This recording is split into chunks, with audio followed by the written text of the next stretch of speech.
မြန်မာကိုရီးယားယဉ်ကျေးမှုဖလှယ်ရေးအစီအစဉ်ဖြင့်မြန်မာတန်နေရုံမြင့်တန်ကြား၏ K Music Friday Night Live Show တွင်ပါဝင်ဖျော်ဖြေတင်ဆက်ကြမယ်ကိုရီးယားနိုင်ငံမှအနုပညာရှင်များဖေဖော်ဝါရီလ25ရက်နေ့ဒီကနေ့မှာလေကြောင်းခရီးစဉ်ဖြင့်ရန်ကုန်ပြည်ဆိုင်ရာလေဆိပ်သို့ရောက်ရှိလာခဲ့ကြပါတယ်အလားတူမြန်မာကိုရီးယားနှစ်နိုင်ငံပူးပေါင်းပြီးပထမဆုံးရိုက်ကူးထုတ်လုပ်မယ်အားလုံးကိုကြော်ဖြတ်ကြမယ် Opus လူငယ်ဒရမာရုပ်သံဇာတ်လမ်းတွဲတွင်ကလေးသရုပ်ဆောင်များအဖြစ်ပါဝင်ကြမယ်ကိုရီးယားနိုင်ငံမှာကလေးသရုပ်ဆောင်၄ဦးတို့အတူလိုက်ပါလာခဲ့ကြပါတယ်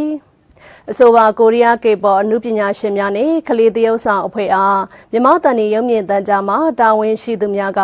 ရန်ကုန်ပြည်ဆိုင်ရာလေဆိပ်မှာလိုက်လဲနှွေးထွေးစွာကြိုဆိုခဲ့ကြပါတယ်။သတင်းပြေဆုံးကိုဆက်လက်တင်ပြပေးသွားမှာဖြစ်ပါတယ်ရှင်။မြန်မာကိုရီးယားယဉ်ကျေးမှုဖလှယ်ရေးအစီအစဉ်ဖြင့်မြန်မာတန်နေရုံမြင့်တန်ကြား၏ Friday Night Live Show အစီအစဉ်တွင်ပါဝင်ဖျော်ဖြေတင်ဆက်ကြမယ့်ကိုရီးယားနိုင်ငံမှ K-pop အနုပညာရှင်များအဖွဲ့ဟာဒီကနေ့မနက်ပိုင်းမှာမြန်မာနိုင်ငံသို့ရောက်ရှိလာခဲ့ကြပါတယ်။အဆိုပါကိုရီးယားအနုပညာရှင်များရဲ့စကားသံများကိုလည်းကြားသိခွင့်ရခဲ့ပါတယ်။မြန်မာပြည်ကိုအခုဆို၄ချိန်မြောက်လာခဲ့တာပေါ့နော်အခု Super Together ပွဲမလုပ်ဖြစ်ပေမဲ့ပေါ့တခြားပွဲလေးတွေမှာဖျော်ဖြေဖို့ပေါ့နော်ပြီးတော့ခါကျတော့တခြားရှိုးပွဲလေးတွေအပြင်ပေါ့နော်တခြားရိုက်ကူးရေးလေးလည်းလုပ်ဖို့အတွက်ကြောင့်မလို့ဒီကိုလာခဲ့တာဖြစ်ပါတယ်ရှင်ကျေးဇူးတင်ပါတယ်ရှင်တက်တက်ပါတယ်ရှင်မြန်မာပြည်ကိုပထမဆုံးချိန်ရောက်တာပေါ့နော်မြန်မာပြည်ကိုပထမဆုံးကြားတော့ကြားဘူးထားတယ်ပေါ့နော်အခုကတော့ပထမဆုံးအချိန်လာခဲ့တဲ့ခြင်းဖြစ်ပါတယ်ရှင် Friday night မှာပေါ့နော်သူနဲ့အတူတူတခြား DJ တဦးနဲ့ပါအတူတူတွဲဖက်ပြီးတော့ဖျော်ဖြေဖို့စီစဉ်ထားပါရဲ့ရှင်ပေါ့နော်အရင်တော့ဖျော်ဖြေခဲ့တဲ့ပုံစံအတိုင်းလေးပဲပေါ့နော်တချင်းတွေအများကြီးဖန်တီးပြီးတော့ခါကျတော့ဒီပရိသတ်တွေနဲ့အတူတူပျော်ရွှင်စရာကောင်းတဲ့ပွဲလေးတစ်ခုဖြစ်သွားအောင်လို့သူလုပ်သွားပါမယ်ရှင်နာမည်ကတော့ DJ Act ဖြစ်ပါရဲ့ပေါ့နော်ပထမကတော့ Super Together concert လေးမှာပါဝင်ဖျော်ဖြေလုပ်ထားပြီးမြဲအခုဒီမြန်မာပြည်ကိုပေါ့နော် surprise party လုပ်ဖို့အတွက်ရောက်ရှိလာတာဖြစ်ပါရဲ့ရှင်မင်္ဂလာပါတာမီတို့ကတရင်ခေချစ်ပါလဲရှိ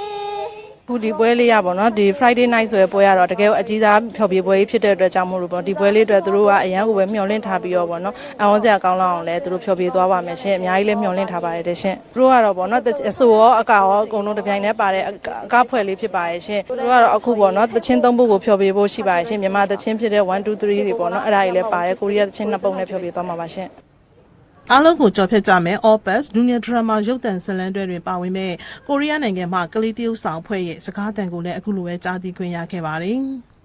ပထမဆုံးအနေနဲ့ပေါ့နော်ဒီရိုက်ကူးရေးမှာ Opus အနေနဲ့လာရတဲ့အကြောင်းမို့လို့ပေါ့နော်အရန်ပြောပါတယ်ပေါ့မြန်မာပြည်မှာပဲအမှတ်တရတွေအများကြီးဖန်တီးသွားခြင်းပါတယ်တဲ့ရှင်ပထမဆုံးရိုက်ကူးရေးအနေနဲ့ပေါ့နော်မြန်မာဒီနိုင်ငံခြားခရီးစဉ်ကိုလာရပြီးတော့ကျမှသူ့အနေနဲ့အရန်လဲပြောတယ်ပေါ့နော်အံလဲအံဩပါတယ်တဲ့ရှင်ဟုတ်မြန်မာကိုရီးယားယဉ်ကျေးမှုဖလှယ်ရေးအစီအစဉ်ဖြင့်ဖျော်ဖြေတင်ဆက်မဲ့ကိုရီးယား K-pop အနုပညာရှင်များရဲ့တေးဂီတဖျော်ဖြေပွဲကိုဖေဖော်ဝါရီလ28ရက်နေ့တောက်ကြနေ့ည9:00 နာရီမှာမြန်မာတန်နေရုံမြင့်တန်ကြားမှတိုက်ရိုက် live ထုတ်လွှင့်ပြသသွားမှာဖြစ်ပါတယ်။မြန်မာကိုရီးယားနှစ်နိုင်ငံပူးပေါင်း၍ပထမဆုံးရိုက်ကူးထုတ်လုပ်မဲ့အားလုံးကိုကြော်ဖြတ်ကြမဲ့ Opus လူငယ်ဒရမာရုပ်သံဇာတ်လမ်းတွဲကိုတော့ဖေဖော်ဝါရီလအတွင်းမှာစတင်ရိုက်ကူးသွားမှာဖြစ်ကြောင်းသိရပါတယ်ရှင်။